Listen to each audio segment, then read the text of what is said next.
Hello, thank you for joining me here today at Why the Book Wins, where I compare books with their movie adaptations. My name is Laura, and today I am talking about Of Mice and Men by John Steinbeck, published in 1937, and I am comparing it with the movie adaptation from 1992, directed by Gary. I literally just watched a video where he was being interviewed so I could hear how to pronounce his name, but now I already forgot it. It's like Gary Sinise or Sinise? Something like that. It's Lieutenant Dan from Forrest Gump. He directed this movie. And I love John Steinbeck. I have a book versus movie for The Red Pony, which my mom joined me for. I also have a book versus movie for The Grapes of Wrath. I also have read East of Eden, but I do not have a book versus movie for that. I read that literally like a month before I started my book versus movie podcast. So I haven't covered that one officially yet, but I also read his short story, The Long Valley, which I have my first edition copy right here. So yeah, huge fan of John Steinbeck, and yet I wasn't in a rush to read Of Mice and Men. I think because it is like his most, maybe not his most famous, but it's his most often read book. Like you hear about it all the time because like almost everybody in school has to read this book, right? Ironically, I did not read this in school, but yeah, so I think because it's talked about and analyzed so excessively by other people in school and stuff, it kind of made me less interested in reading it. Also, I read 11/22/63 last year, and in that book, they do a play of Mice and Men, and so through the play in the book, I knew how Of Mice and Men ended, but I only knew the ending. I didn't know like anything leading up to the end, so knowing the ending did not ruin it for me. But anyway, this month though, I was wanting to find like a shorter book to read, and this one is only like 100 pages, so I was like, you know what, I'm in the mood for some Steinbeck, and this is a short read, so maybe now is the time. But ultimately, I left it up to you because I posted a poll on my YouTube community page between this and The Time Machine. Both of them were books that were like 100 pages, so I had you guys choose which one of those two I should read, and Of Mice and Men won by a fair amount, like not a landslide, but it definitely wasn't neck and neck either. On to the book review though. So this is a short book like I just said, and so when I opened it on Kindle told me it could take me like 2 hours to read, and it was in the evening, so I was like, I could potentially finish this tonight, but we'll just see how it goes, and I'm not going to push myself to finish it tonight if I don't want to. But I should not have doubted John Steinbeck because I blew through this book. I did not want to put it down. I finished it in one sitting, and I absolutely loved it.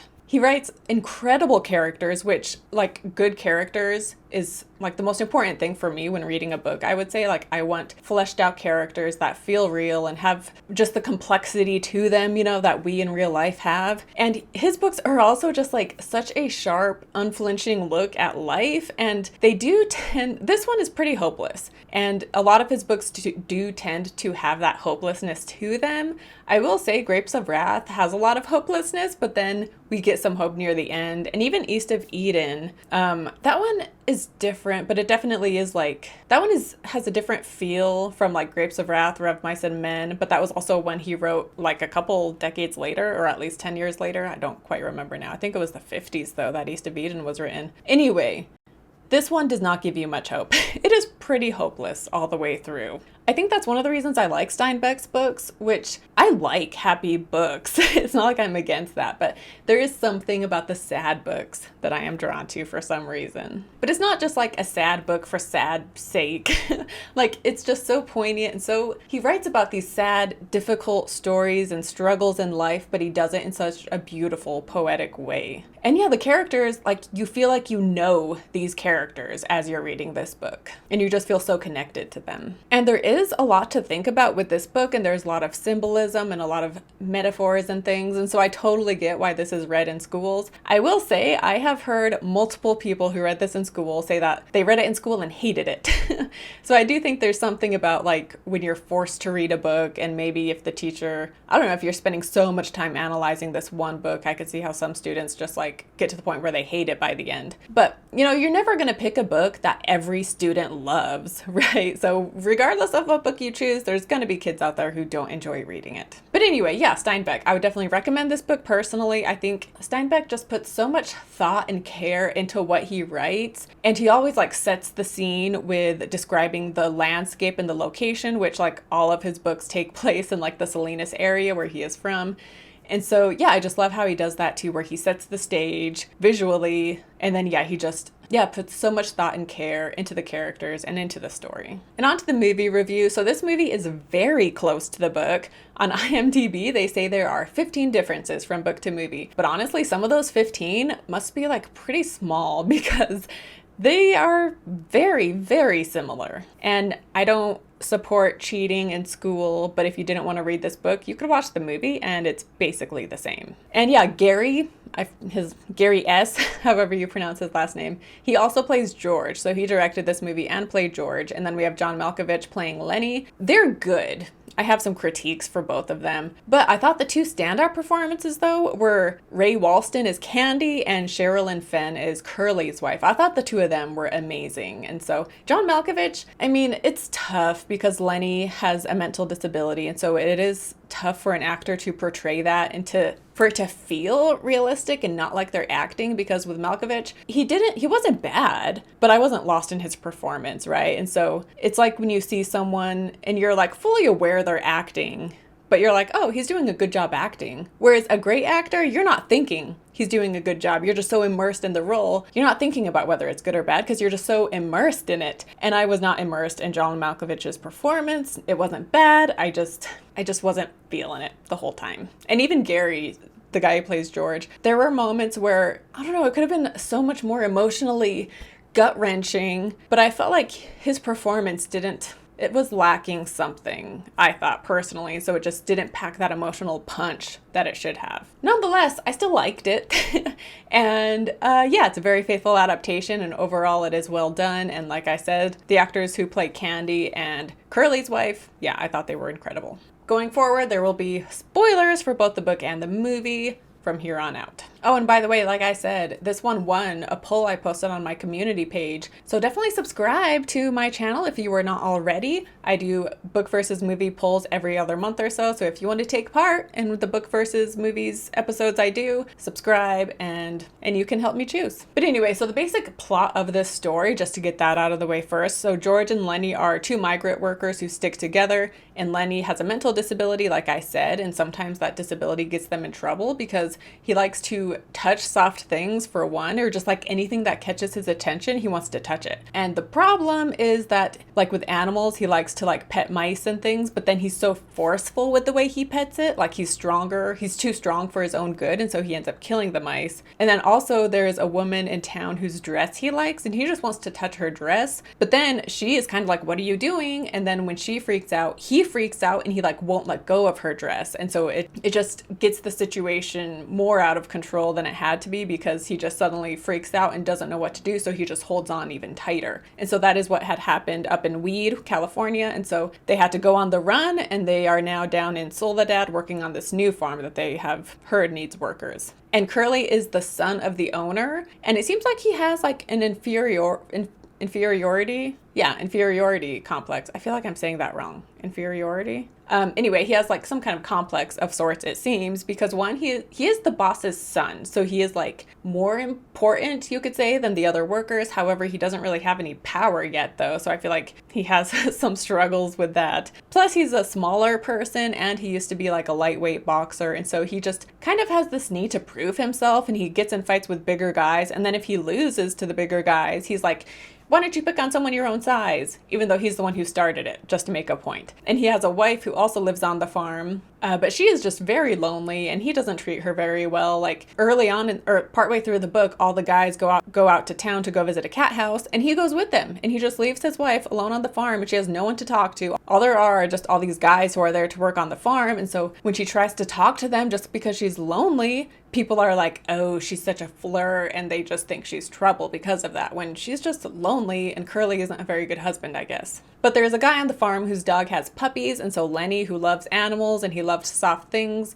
and so he's like, please, George, ask him if I could have a puppy. And so George does, and the guy says, yeah, he can have a puppy. But the puppies are still really young and can't be separated from their mom yet. But Lenny will go out to the barn and just hang out with the puppies, and he'll hold it and play with it. But once again, his strength gets the best of him, and he ends up accidentally killing this puppy. And so he tries to hide it because he and George have this plan to get a farm of their own.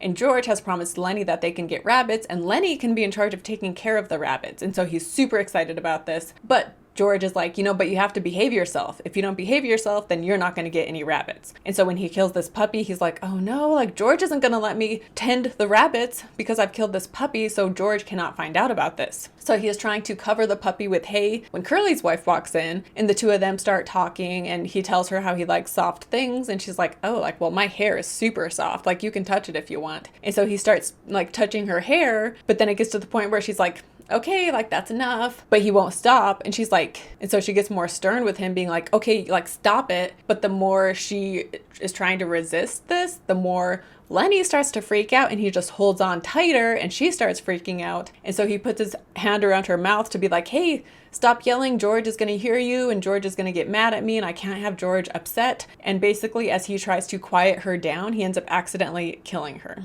So after this, Lenny runs off and hides like in the bush where George had told him to hide if anything goes wrong. And so when George sees what has happened, he knows where Lenny is, and Curly is very upset, obviously, and he like runs off to get his gun, and George is talking to the guy in charge, and he's like, can't they just like take him to prison or like, do something less extreme? Like, he shouldn't have to die for this, because he didn't do it out of meanness. He just did it because he doesn't know any better. But the guy is like, I mean, if Curly gets to him first, like, he's gonna kill him. Like, that's what's gonna happen. And also, he's like, and even if he does get taken into prison or something, like, he's gonna have to go into some institution and be tied up, and it's just gonna be horrible for him either way. And so George ends up finding Lenny before the others, and he ends up killing him in the head, shooting him in the head as like a mercy killing to prevent something worse from happening to him. And that is how the book ends. So there's a lot to get into here, but I'm actually going to start with Curly's wife. And so right away, the first time George meets Curly's wife, she comes into the bunkhouse looking for Curly. And right away, he's like, wow, like she's trouble. And the men call her a tart, and they say she has the eye, which I guess is just like, she has like this like sultry way of looking at the men apparently. And so the men are just like, wow, she's nothing but trouble. She's just trying to tempt us and get us into trouble. And her husband Curly, like I said, he's not very likable at all, and he's not like a good person, and he tries to pick a fight with Lenny, and Lenny is like a very large man, and he's very strong, and so he tries to pick a fight with Lenny, and basically in the fight Lenny ends up breaking his hand. So it doesn't go the way he thought it would, obviously, and she tells George and Lenny that she regrets marrying Curly because he's not a nice man. And when she is talking alone with Lenny, she talks about how like she could have been an actress, and how before she got married there was this guy who worked in Hollywood who like told her she could be in the movies if she wanted, but then she ended up marrying Curly instead, and now she feels like she's just living this dead-end life and has no one to talk to. And the movie has more scenes with her, like only a couple more, but it really just further hammers home the message of how lonely she is, right? And yeah, she's flirtatious, but we see how the reason she's being flirtatious is because she's just wanting some attention, right? And trying to get it in whatever way she can, because she's just so sad and lonely. And this loneliness is a huge theme throughout this book because so many characters are just so lonely. And I was glad Steinbeck didn't just make her some one-dimensional siren who is trying to tempt the men, right? Like, we see there is so much more to her, right? And it is interesting how she doesn't have a name. She's only referred to as Curly's wife. And so I was wondering why that is. Like, if Steinbeck chose to do that because that is how the men see her, right? Like, the men don't think of her as her own person. They think of her as being the property of her husband. Like, oh, that's Curly's wife. And that is all they see her as. So she isn't given a name because they don't think of her in that way. But then it was also ironic because she is saying how she could have been an actress and she could have been famous. And if she was a famous actress, her name would be known by everybody, right? And so it's ironic that her character, we as the reader, we don't even know her name. So it shows how she had dreams of being important and famous, and yet she's living a life where she is seemingly unimportant and not even given a name. And when she's killed, Candy is mad at her because Candy was supposed to get this farm with George and Lenny, but with Lenny accidentally killing her, it just ruins their dreams of getting this farm. And so it ends with him like looking at her dead body being like, ugh, like she had to ruin everything, it's all her fault. However, I don't think Steinbeck is wanting us to see it that way. I will say he does make it seem like we are meant to feel more sympathetic towards Lenny and his death than we are towards her. Because, like Lenny didn't kill her on purpose, right? It was accidental. But even though I think we are meant to sympathize with Curly's wife, yeah, Steinbeck definitely was leaning towards more sympathy towards Lenny. But even with that last line said by Candy, I don't think that's like what Steinbeck feels. I think it's just an example of, again, how the men see her and how Candy blamed her rather than blaming Lenny. But also with her, it made me think about how if she was unattractive and if she was looking to talk to the guys probably wouldn't have thought of her as like such a tart and a temptress, right? Because if she was unattractive and she wanted to talk to them, like that wouldn't have been as much of a threat, right? And so like she's an attractive person, but it's not like she chose that, right? She was just born attractive, and yet it's held against her for that. And just the stigma against women, which in this case it's like the stigma against attractive women, is just so annoying. And the tagline for the movie from the 1930s, because this was adapted soon after, and the tagline for the movie is "She was made for love and tragedy."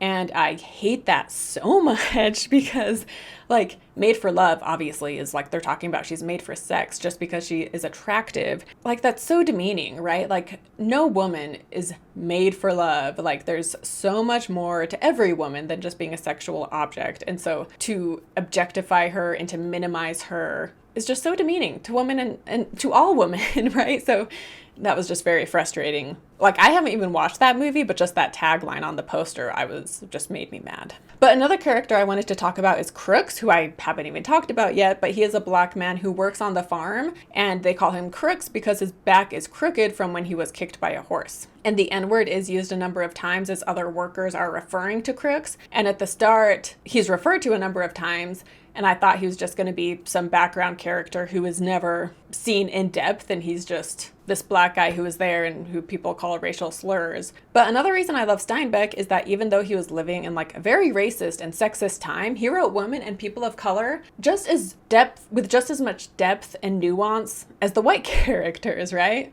Because when the men are in town, Lenny is there still, and he sees the light on in Crook's room because Crook lives separately. And so Lenny goes to talk to him, and we have this conversation between Lenny and Crooks, and we just see how lonely Crooks is, and he doesn't have anyone to talk to, and he's not allowed in the bunkhouse just because he's black. And he says how like he has books to read, but books do not compare to like actually having someone to talk to. And it's even to the point where like he feels like he's going crazy sometimes because he says how he'll see something and he doesn't have anyone else to check it with to be like, did you just see that? Like, what's going on? Instead, he is just in his own head and has nobody else. And so as he's talking to Lenny, he sees how like Lenny doesn't fully comprehend everything he's saying, but he also sees how Lenny is still better than nobody, right? Because it's still someone to talk to. And so he can see why George sticks around Lenny, just the importance of just having someone else by your side. And yeah, just thinking about that scene, like, it's just so heartbreaking hearing how lonely he is and how he is so looked down on. And yeah, it also makes me angry, like just at how messed up the world was and still can be at times, and just like the racism of the times and just how messed up it was and just how dehumanizing it was to people. But yeah, so I do love how Steinbeck humanizes women and people of color, which obviously in today's age, it's like, yeah, of course, women and people of color like are fellow humans with emotions and thoughts and opinions and dreams and ideas that matter. But back in the 1930s, like there were people who did not think that way. And so I get like I'm praising a white man here, but I still think it's cool that he does write characters who are people of color, and he writes just like nuanced characters with depth, strong female characters. And he has short stories like in The Long Valley, and then like The Pearl, he has short stories where it's focused on like people of color, like Hispanic people or whatever. And so yeah, I just love that he chooses to write about that, right? Because so many white men of the time like just wrote about other white people, you know. Anyway, I'm saying this as a white person, but that's my 2 cents. Speaking of Crooks, again, there is a scene in the book when Lenny is talking to Crooks where, first of all, Candy comes in and he joins them. And then Curley's wife shows up and she starts talking to them. And then she ends up being like super mean and racist towards Crooks. And that is left out of the movie because obviously that scene does not show Curley's wife in good light. But you could say how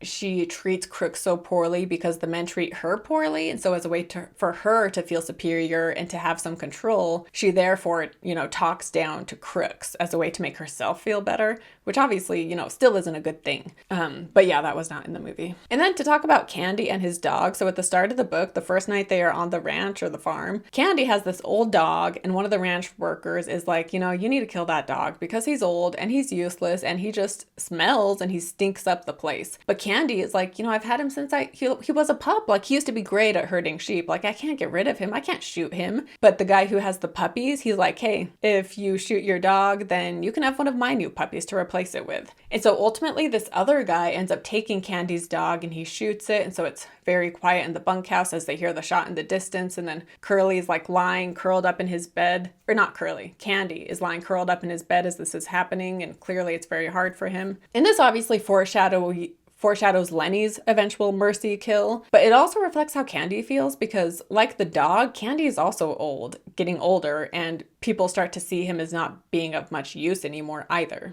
And there's a part where they're in the bunkhouse and George and Lenny think they're alone and they're talking about this farm they're gonna get and this dream they have. But then turns out Candy is there and he overhears and he starts joining in the conversation. And just the fact that George and Lenny thought they were alone while talking about this, again, shows how unimportant, quote unquote, Candy was to the men, right? Because they thought they were alone. They didn't even notice he was there. But anyway, he overhears them and he has money saved up and he's like, hey, I can give you all of my life savings if I can join you guys on this farm. And so George, he already has a farm in mind that he knows is for sale. And so in this moment, they're thinking like, wow, like we could have enough money by the end of the month. Like we'll actually be able to do it.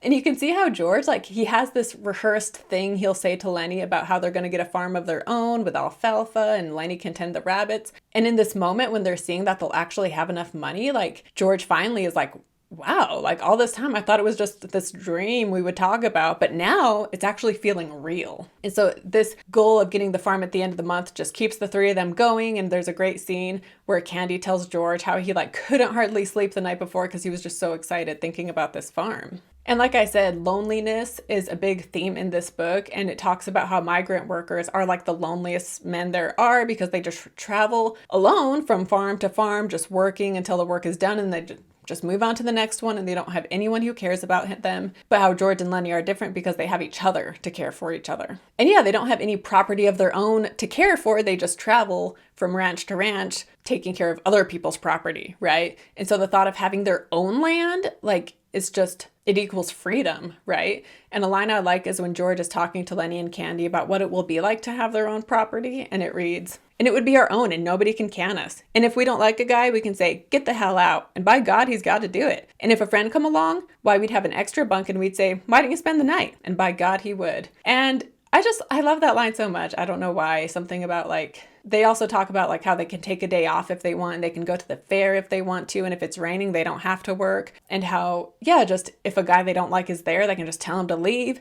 And if a friend is there, they can offer him a bunk to spend the night. And just, yeah, I don't know. I just thought that line in particular was just really touching. But of course, this whole dream is dashed when George has to kill Lenny in the end. Speaking of the ending, so George having to kill Lenny is obviously very symbolic, but to be more succinct, I'm just going to share a quote from SparkNotes talking about the end. Lenny's death conclusively demonstrates one of the novella's central ideas. According to the rules of the American economy, the weak and vulnerable cannot survive. At the end of Mice and Men, George spares Lenny from Curley's wrath by shooting Lenny in the back of the head after reciting their shared dream of owning a farm one final time. Because George is forced to kill his friend himself, Lenny's death is not only the death of a single vulnerable person, but also the destruction of a rare and idealized friendship. Throughout the novella, George and Lenny have viewed themselves as special and lucky because they have their friendship with one another.